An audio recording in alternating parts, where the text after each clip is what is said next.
자, 오늘은 25차시 교과서 70에서 72쪽에 해당하는 내용입니다. 시간 지연과 길이 수축에 대해서 살펴볼 거고요.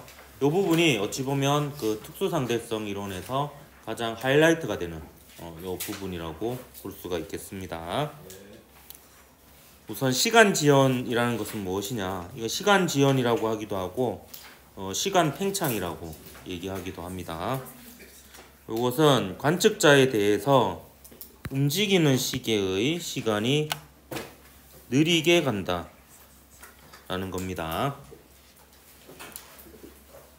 관측자에 대해서 움직이는 시계의 시간이 느리게 가는 겁니다. 예를 들어서 제가 지금 손목시계를 차고 있고요. 여러분도 손목시계를 차고 있다라고 한번 해봅시다. 그럼 제가 이렇게 걸어가면 여러분이 봤을 때는 제가 움직이는 거죠.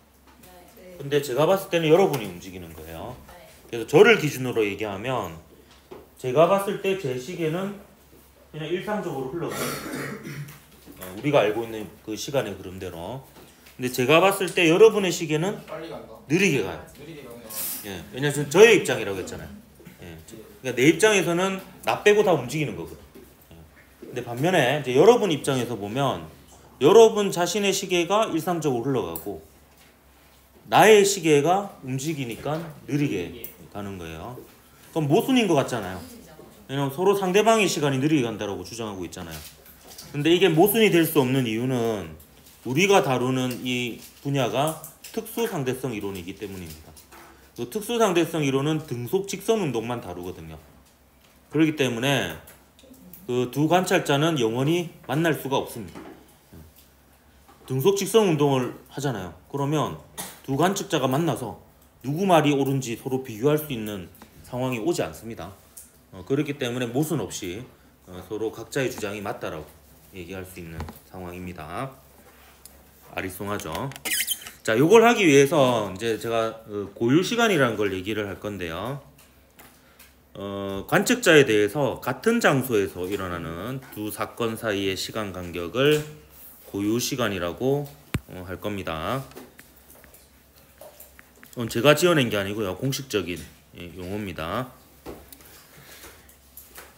여러분 시간을 측정하는 시계가 작동하는 모습을 한번 보면요. 아까 빗시계도 마찬가지고 우리가 알고 있는 바늘시계도 마찬가지고요. 결국에는 이제 일정한 사건들이 일어날 때 그 사건들 사이의 그 시간 간격을 가지고 시간을 측정하는 거거든요. 근데 그 시간 간격을 측정할 때 관측자에 대해서 정지한 상태의 사건들이면 그 고유 시간이라고 얘기를 합니다. 예를 들어 보도록 할게요. 요게 이제 아까와 같은 예인데요. 빗시계가 나왔었죠. 빗시계가 이런 거였습니다. 우주선 안에 있는 관측자 입장에서 한번 볼게요. 그러면 얘가 봤을 때 요게 이제 빗시계가 작동하는 과정인데요. 빛이 요 바닥에서 출발을 합니다. 그래서 천장에 부딪히죠. 그 다음에 반사되어서 다시 되돌아와요.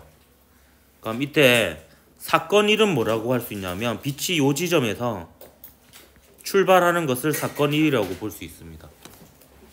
반면에 사건 2는 빛이 다시 이 지점으로 되돌아오는 거라고 볼 수가 있어요. 제가 어쩔 수 없이 다른 위치에 점을 찍었지만 사실은 같은 위치입니다. 얘가 봤을 때요. 그러니까 얘가 봤을 때 이 사건 1과 사건 2는 동일한 장소에서 일어나요. 우주선 바닥이라는 동일한 장소에서 일어나기 때문에 요렇게 갔다가 요렇게 오는데 걸리는 시간은 요 관측자 입장에서 봤을 때는 고유 시간이 됩니다. 그거를 T0라고 제가 둘게요. 그래서 요 안에 있는 관측자 입장에서는 요 시계가요 정지해 있는 시계고요. 그래서 일상적으로 흐릅니다. 똑딱 똑딱 똑딱 똑딱 이렇게 일상적으로 흐릅니다. 근데 동일한 시계를 이번에는 얘가 볼 거예요. 그러니까 지금 얘는 관측자가 얘입니다. 얘고 요 바깥 세상이 오히려 이쪽으로 움직이는 상황이에요. 반면에 이번에는 관측자가 얘라고 합시다. 얘는 이제 우주선이 요렇게 움직이고 있는 상황입니다. 그럼 우주선 안에 있는 시계도 움직이겠죠.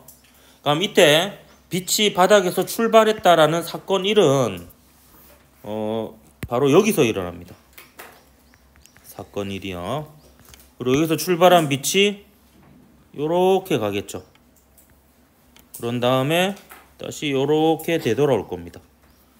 그래서 빛이 바닥에 되돌아왔던 사건 2는 요 장소에서 일어나요. 그럼 얘가 바라봤을 때 요 사건 1과 사건 1은 다른 위치에서 일어나죠. 그러면 얘는 늘어난 시간 간격이 됩니다. 시간이 늘어났다 볼 수 있죠. 우리의 전제 조건은 빛의 속도는 누가 봐도 일정해야 되거든요. 근데 요 안에 있는 사람이 봤을 때는 빛의 속도로 요 정도의 거리를 왔다 갔다 해요. 그래서 똑딱 똑딱 똑딱 똑딱 이렇게 흘러갑니다. 근데 얘가 봤을 때 우주선 안에 있는 시계는 이러한 긴 경로를 따라 빛이 움직여야 되거든요. 동일한 속력으로요. 그러면 똑딱 똑딱 똑딱 똑딱 이렇게 가야 됩니다. 그러니까 느리게 가는 거죠. 시간 간격이 늘어나서 시간 간격이 팽창해서 1초가 움직이는데 시간이 길게 걸리기 때문에 시간이 천천히 느리게 가고 슬로우 모션으로 이렇게 보이게 되는 겁니다. 요게 시간 팽창, 길이, 시간 지연 효과라고 볼 수가 있습니다. 그래서 고유 시간에 비해서 고유 시간이 아닌 경우가 시간이 더 시간 간격이 길다라는 내용이에요. 그러니까 고유 시간이냐 고유 시간이 아니냐를 판단하는 방법은 어떤 이제 반복되는 그 사건들이 일어나는 그 사건들 사이의 시간 간격을 가지고 시간을 재거든요. 그럼 이때 그 사건 1과 사건 2가 같은 장소에서 일어나는지 다른 장소에서 일어나는지 요걸 판별하면 되겠습니다. 아까 저 손목시계 예로 다시 돌아가 볼게요. 자, 손목시계로 1초를 잴 거예요. 1초를. 그러면 이건 사건 1과 사건 2 사이의 시간 간격이 1초입니다. 자, 초침이 0초를 가리키는 게 사건 1이에요. 그 다음에 초침이 1초를 가리키는 게 사건 2입니다. 자, 그럼 저의 입장에서 설명하겠습니다.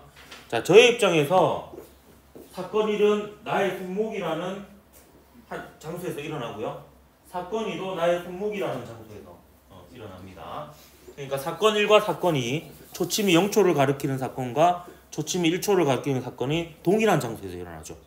그럼 제 입장에서 그 시간 간격은 고유 시간이 됩니다. 맛이 갔네. 근데 반면에 여러분이 봤을 때는 초침이 0초를 가리키는 것은 교탁 앞에서 일어났고요.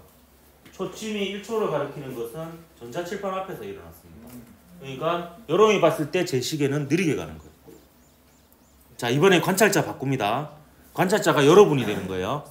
그러면 여러분이 봤을 때 여러분 시계를 봐요. 그러면 초침이 0초를 가리키는 거 여러분 손목이 있는 위치에서 일어납니다. 그 초침이 1초를 가리키는 것도 여러분 손목에서 일어나요. 근데 여러분이 이번엔 제 시계를 봐요. 제 시계를 보면 초침이 0초를 가리키는 것은 요 교탁 앞에서 일어나죠. 제가 여러분 시계를 봐야 되죠. 헷갈리네. 근데 방금 제가 나도 졸았다. 네.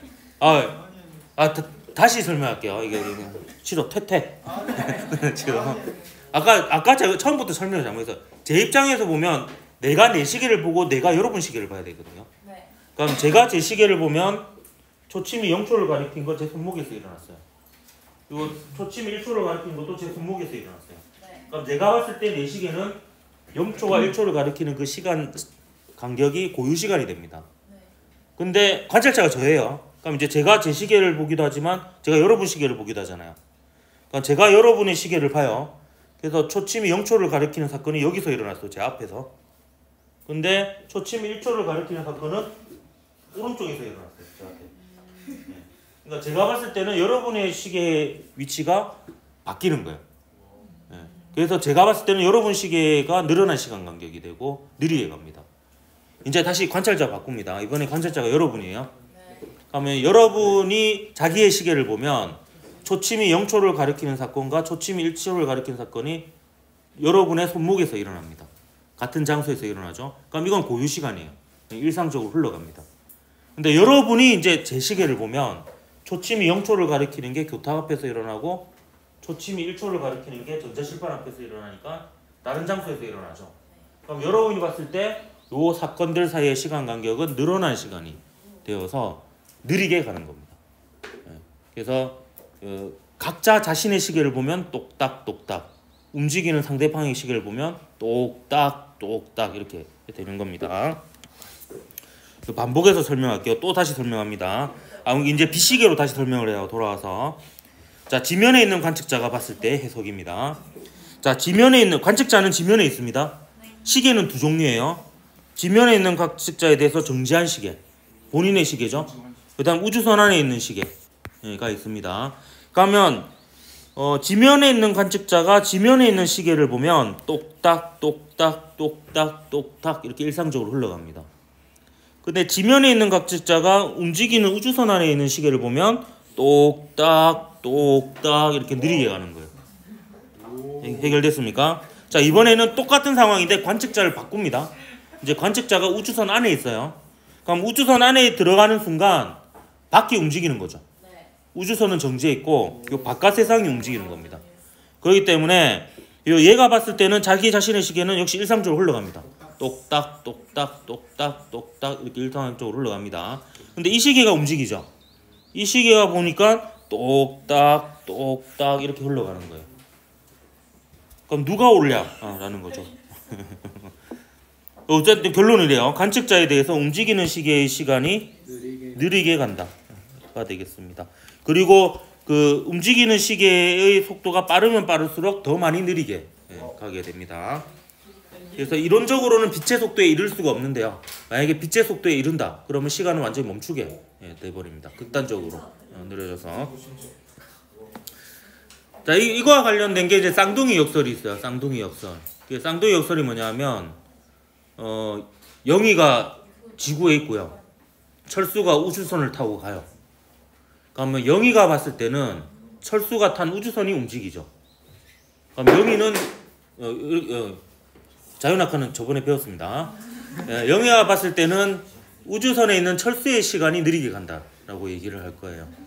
근데 거꾸로 철수의 입장에서 보면 자기 자신은 움직이는 게 아니죠.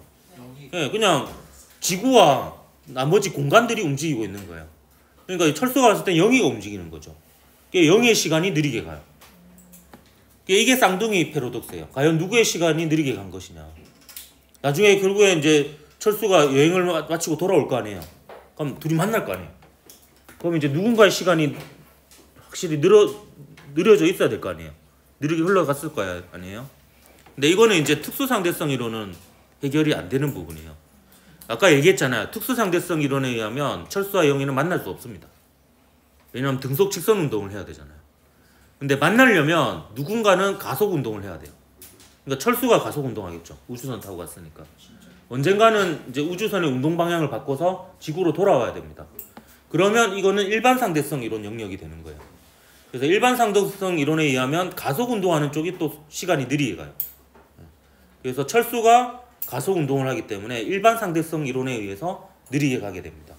그래서 최종적으로는 이제 패러독스가 해결이 됩니다. 결국에는 일반 상대성 이론을 적용해야지 요게 이제 문제가 해결되죠. 하지만 우리 특수 상대성 이론에서는 걱정 안 해도 됩니다. 등속 직선 운동하면 두 관찰자가 만날 일이 없고 비교할 일이 없기 때문에 서로 모순이 아니다. 이렇게 보면 되겠습니다. 선생님, 네. 이거 진짜예요? 네, 진짜입니다. 실제로 실험했어요. 네.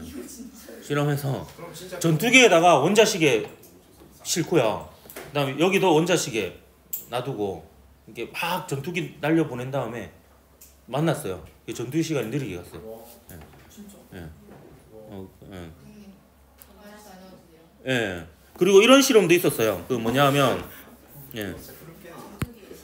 여기 지금 지구가 있잖아요. 그래서 이거 높은 탑에 시계를 여기에 하나 놔두고 여기에 하나 놔뒀어요. 그러면 얘는 하루 동안 이만큼 돌잖아요. 근데 얘는 하루 동안 이만큼 돌죠. 그러니까 속력이 다르죠. 그래서 이렇게 해서 계속 놔뒀다가 두 시계를 비교해 봤어요. 그랬더니 얘의 시간이 더 느리게 갔어요. 그런 게 이제 지금은 원자시계가 있기 때문에 실험을 통해서 측정이 가능합니다. 근데 그 차이가 원자시계로 측정해야 될 정도로. 근데 사실 이것도 사실 제가 일반 상대성 이론을 빼고 얘기했거든요. 사실 일반 상대성 이론에 의하면 중력이 센 곳이 또 시간이 느리게 가야 되거든요. 그 효과까지 고려를 해서 계산을 해야 되는데요. 근데 이거는 그냥 잊어버리십시오. 어쨌든 여러분 특수상대수로만 하니까 그냥 움직이는 시계의 시간이 느리게 간다. 이렇게 보면 되겠습니다. 자, 이번에는 길이 수축에 대해서 좀 얘기를 해보도록 할게요. 자, 길이 수축은 관측자에 대해서 항상 관측자가 나오죠. 관측자의 기준이 돼야 됩니다. 관측자에 대해서 움직이는 대상의 길이는 움직이는 방향으로 줄어듭니다.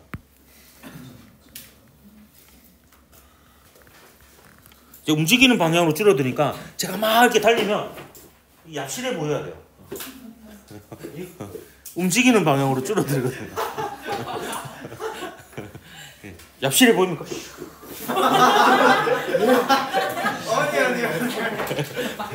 거꾸로 제가 또 여러분이 보면 얍실하게 보여야 돼요. 이렇게 그냥 움직이는 방향으로 수축이 돼야 되니까.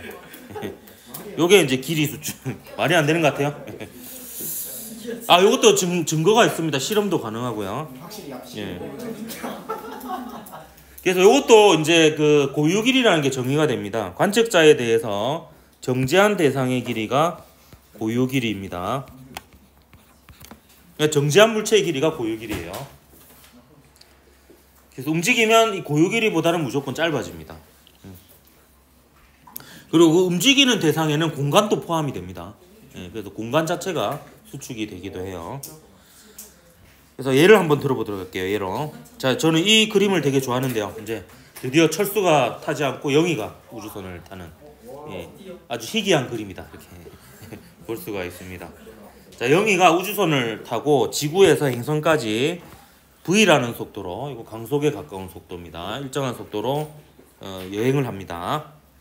이때 전제 조건은요.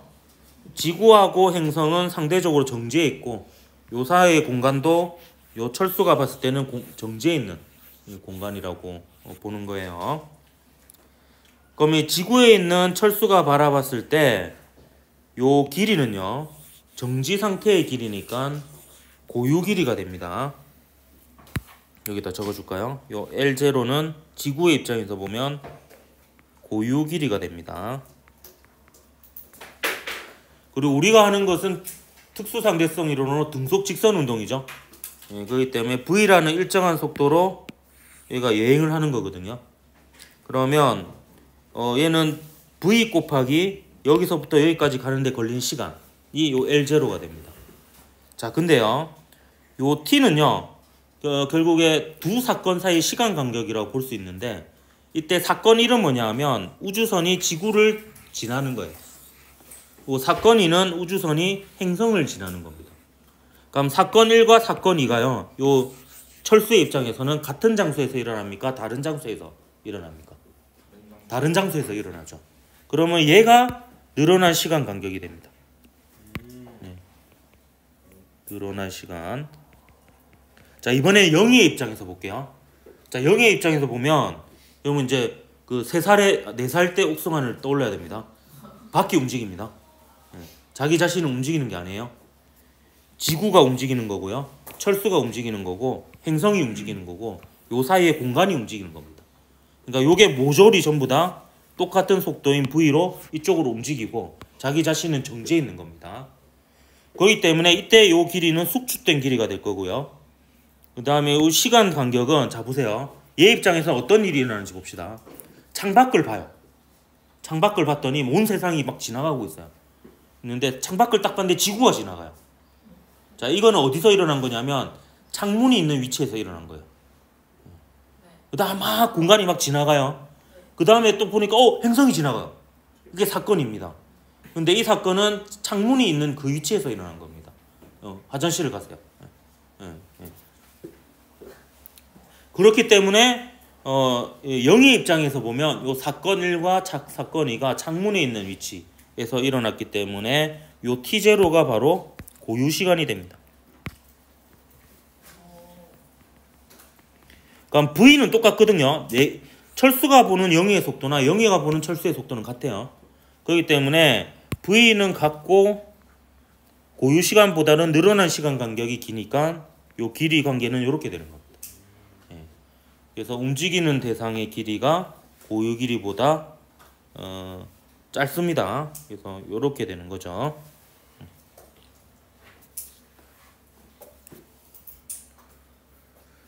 그래서 그 이론적으로 축지법은 가능합니다. 예, 빛의 속도에 가까운 속도로 걸어가면 온 세상이 빛의 속도가 가까운 속도로 뒤로 움직이는 거니까 공간이 수축됩니다. 그래서 내가 가야 될 거리가 짧아지는 거죠. 그래서 실제로 축지법이 가능한 거예요. 빛의 속도에 가까운 속도로 달리기만 하면 됩니다. 그럼 가야 될 거리가 줄어듭니다. 이게 실제로 일어나는 일이고요. 그거의 예를 한번 들어보도록 하겠습니다. 자, 뮤온에 대해서 얘기를 해보도록 할게요. 자, 이 뮤온이라는 입자는 기본 입자 중에 하나인데요. 뮤온은 지상 10km 정도에서 그 우주에서 날아오는 방사선과 지구에 있는 입자들 사이의 상호작용에 의해서 생성이 됩니다. 생성이 되는데 요 뮤온의 수명이 굉장히 짧아요. 2.2 곱하기 10의 마이너스 6승, 그러니까 100만 분의 2초 정도 됩니다. 100만 분의 2초. 그러니까 뮤온이 생기고 나서 100만 분의 2초가 되면 소멸이 돼요. 예, 잠깐 생겼다가 없어지는 거예요. 그래서 이거를 고전적으로 보면 아까 10km 상공에서 생긴다 했잖아요. 근데 얘가 운이 좋아가지고 거의 빛의 속도의 99.9% 정도로 속도가 지면을 향해 달려가는 상태로 생성이 되었다고 칩시다. 그러면 뮤온이 이동할 수 있는 거리는요, 빛의 속도가 한 3억 m/s죠. 3 곱하기 10의 8승 m/s. 그 뮤온의 수명이 2.2 곱하기 10의 마이너스 6승 초입니다. 요거 계산하면 6.6 곱하기 10의 2승이니까 660m 정도 돼요. 660m. 대략으로 계산한 겁니다. 그러니까 10km 상공에서 발생한 뮤온은요, 1km를 채 못 가고 사라져야 됩니다. 그러면 지구에서 관측이 돼야 할까요? 안 돼야 될까요? 관측이 안 되어야 됩니다. 그래서 고전적으로 예상하면 뮤온이 지면에 도달하지 못합니다. 그냥 뉴턴의 이론에 의하면 뮤온이 지상에 관측이 되면 문제가 있는 겁니다. 근데 실제로는 관측이 되거든. 그걸 이제 상대론적으로 해석이 가능합니다. 그래서 사건 1과 사건 2를 명확하게 할게요. 자, 사건 1은 뭐냐면 뮤온이 생성되는 건데 지면으로부터 10km 상공에서 뮤온이 생성됐어요. 이게 사건 1입니다. 또 얘가 거의 빛의 속도와 가까운 속도로 지면을 향해 떨어지는 상태로 생성이 되었어요. 사건 2는 뭐냐면 뮤온의 소멸인데 아주 절묘하게 지면에 도달해서 관측되자마자 소멸되었다고 합시다. 그러니까 요거는 이제 일어나는 장소가 지면이에요. 지면에서 뮤온이 관측되자마자 소멸되었다고 합시다. 그러면 이걸 상대론적으로 이렇게 해석을 할 수 있습니다. 우선 지표면에 있는 관측자에서는 어떻게 해석되어지는지 볼게요. 자, 지표면에 있는 관측자 입장에서 보면 뮤온이 생성된 지점과 뮤온이 소멸된 지점 사이의 거리는 고유 길이죠. 얘는 고유 길이가 됩니다. 여기서부터 여기까지 여기 표시되어 있네요. 화살표 돼 있죠, 이렇게. 이건 고유 길이입니다. 이거 얘가 V의 속도로 오는데, 근데 사건 1과 사건 2가 어디서 일어나는지 보면 얘가 봤을 때는 사건 1은 10km 상공에서 일어났어요. 뮤온의 생성. 사건 2는 지면에서 일어났어요. 그러면 서로 다른 장소에서 일어났죠. 그렇기 때문에 요 뮤온의 수명이 늘어나요. 요게 늘어난 시간이 됩니다. 그래서 지상에 있는 관측자는 이렇게 해석을 할 수 있는 거예요. 뮤온이 움직이니까 아까 뮤온의 수명이라는 거는 정지했을 때 수명이거든요. 그렇기 때문에 얘가 100만 분의 2초가 아니라 수명이 많이 늘어나가지고 이거 수십 배 늘어나서 지상에 도달할 수 있다. 이렇게 얘기를 할 수가 있습니다. 그래서 지상에 있는 관측자 입장에서 보면 이제 뮤온의 수명이 늘어나서 시간 팽창에 의해서 지면에 도달할 수 있다라고 해석을 할 수 있고, 실제로 계산을 해보면 가능한 상황이 되는 겁니다. 자, 이번에는 이제 철수를 소환해야 되는데요. 우리 용감한 철수가 필요합니다. 이번 뮤온과 같이 지상을 향해 빛의 속도에 가까운 속도로 같이 떨어지고 있는 이 철수의 입장에서, 그러니까 뮤온의 입장에서 보는 거예요. 그럼 이 철수의 입장에서는 굉장히 무섭겠죠. 왜냐하면 온 세상이 빛의 속도와 가까운 속도로 자신을 향해 다가오고 있는 거예요. 바닥이. 그렇기 때문에 요 사이의 공간 자체도 움직이고 있는 상태인 거죠. 그렇기 때문에 요 길이가 뭐가 되냐? 수축된 길이가 되는 거야.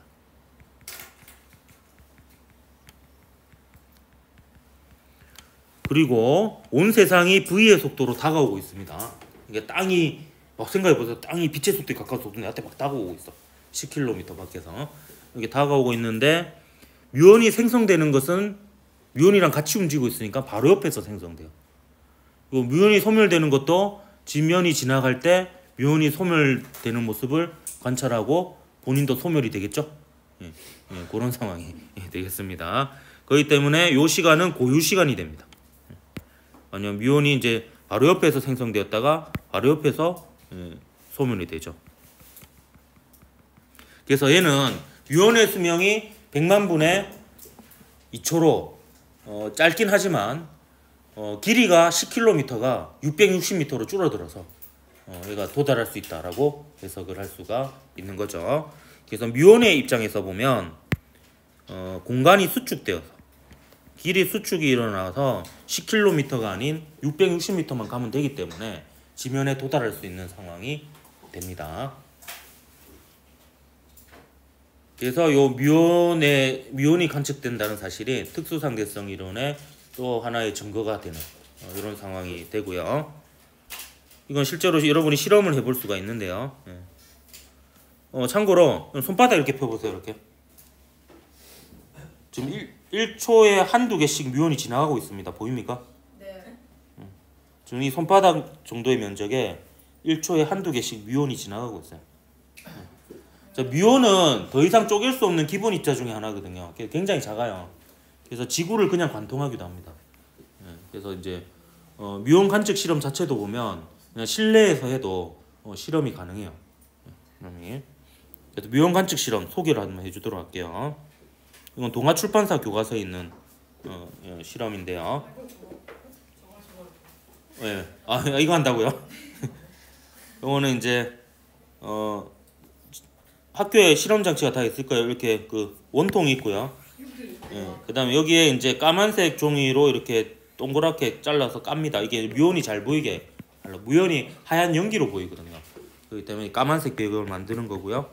그다음에 여기 그 아이소프로필 알코올을 적신 솜. 그러니까 솜을 먼저 붙인 다음에 아이소프로필 알코올을 이제 그 스포이드로 이렇게 쭉쭉쭉쭉 이렇게 발라서 듬뿍 적시면 됩니다. 그다음 위에 이제 투명 아크릴 놔두고 그다음 여기 주변에 드라이 아이스로 이렇게 감쌉니다. 그러면 이제 아이소프로필 알코올이 과포화 상태가 되거든요. 그러니까 얘가 기체 상태에서 액체 상태나 고체 상태로 될랑말랑하는 이런 상태가 돼요. 근데 이 상태에서 뮤온이 전하를 띤 입자거든요.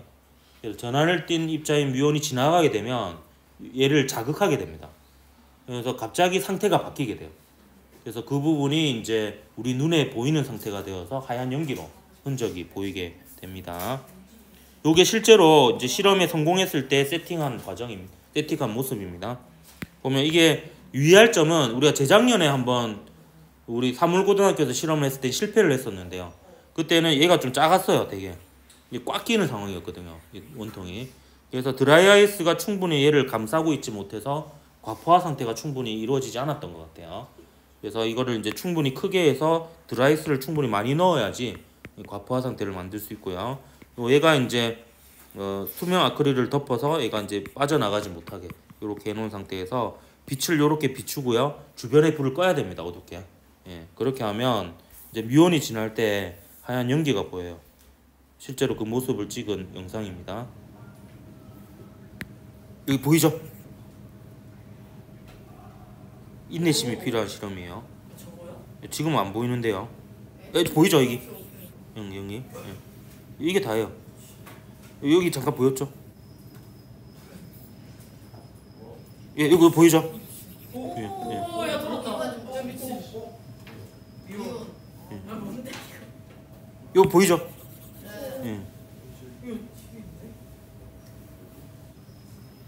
이게 특수상대성 이론의 증거입니다. 보이죠? 여기 이제 재작년에 실패하고 나서 지금 3학년 학생들이 작년에 2학년일 때 동아리에서 한 번 더 실험을 했다 하더라고요. 그때 스티로폼 큰 거 구해가지고 그때는 다시 성공을 했다라고 합니다. 그래서 요거는 이제 저 수업 시간에 하기에는 지금 진도가 너무 바빠서 좀 못 하는데 동아리 시간에 한번 해보면 나쁘지 않을 것 같아요. 자, 오늘은 여기까지 하도록 하겠습니다.